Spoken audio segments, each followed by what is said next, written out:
আশা করি সবাই ভালো আছেন। তো আপনাদের দোয়ায় আমিও ভালো আছি। তো এখন কিন্তু অনেক গরম পড়ছে, গরমের কারণে ফারাত থাকতে আর ভালো লাগেন না।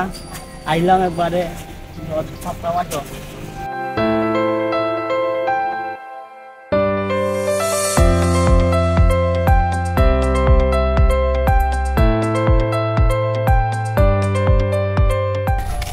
গাছগাছালি দেখানো ওখানে দেখতে অনেক ভালো লাগে, কারণ গাছগাছালি থাকলে আর কি অনেক উপকার হয়।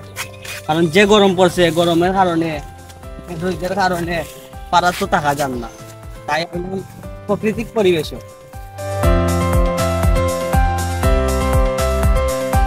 এখানের জায়গাও কিন্তু অনেক সুন্দর। আর আমার লাগে আছে কিন্তু আমার ভাই সজীব, এখন তারে ধরা ওখানে কিছু করার আছে নি সজীব? এই জায়গা কিলা লাগে? ভালো লাগে। তো তোমার টিকটক সাবস্ক্রাইব করতে আইলো, সাবস্ক্রাইব না ফলোয়ার কত আইলো? টিকটক একের বেশিও ফলোয়ার ভাই। ও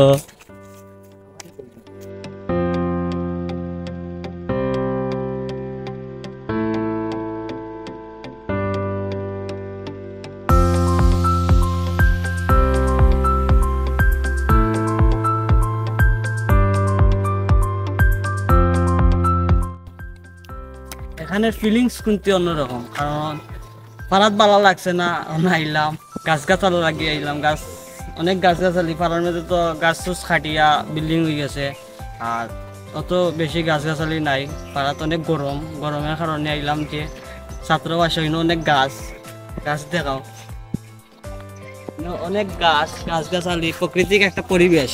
আর এই প্রাকৃতিক পরিবেশে আওয়ার কারণ হয়েছে যে কালকে 37 ডিগ্রি পড়ছে আমরা সিলেট, আর আজকে একটু সকালে মেঘ হয়েছে। আর ওখান আইলাম আর কি, পাড়া থাকতে আর ভালো লাগে না, অনেক কারণে আইলাম প্রাকৃতিক পরিবেশটা উপভোগ করার লাগে। আর ছাত্রবাসে কিন্তু অনেক একটা ভালো একটা পরিবেশ, বিভিন্ন ঠান্ডা বাতাস উতাস সব আছে, গ্রামের মতো একটা ফিলিংস আছে। আশা করি সবাই ভালো আছেন আর ভালো থাকুন। আর কারণ আমার ভিডিওটা এই পর্যন্ত আসলো, আর আমার 500টা সাবস্ক্রাইব পূরণ হয়ে যায়। আর 500টা সাবস্ক্রাইব পূরণ হওয়ার পরিবর্তে আর কি ভালো একটা ব্লগ ভিডিও নিয়ে আইবো আমরা, আর অনেক তাড়াতাড়ি আর কি ভিডিওটা করবো। আর আপনারা আমরা সাপোর্ট করিয়া 500 সাবস্ক্রাইব তাড়াতাড়ি পূরণ করিয়ে দিন। টাটা।